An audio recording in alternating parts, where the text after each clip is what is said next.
रहता तोता तोता रे तोता दिन भर दर्द होता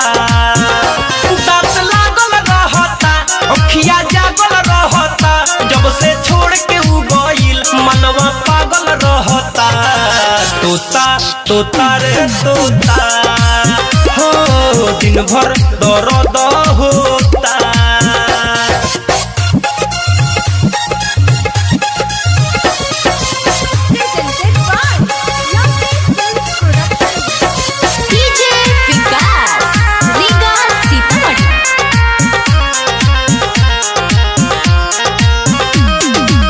ऐसन बेमारी देके गइल रे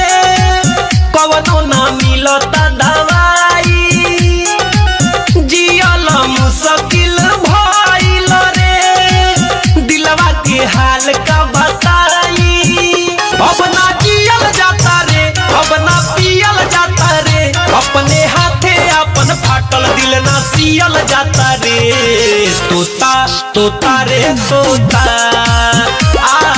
दिन भर दर्द होता।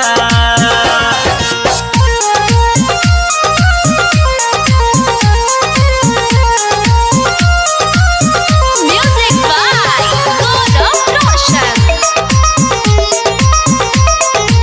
आप सुन रहे हैं अमित पटेल की आवाज में। नैना से नैना काहे चार भइल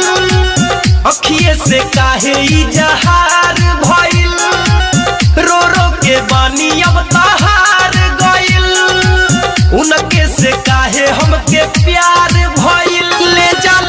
तू सनेस हमरा तू बगली के देश कही हो जाके उनका से भइल पागल के बाभेस तोता तोता रे तोता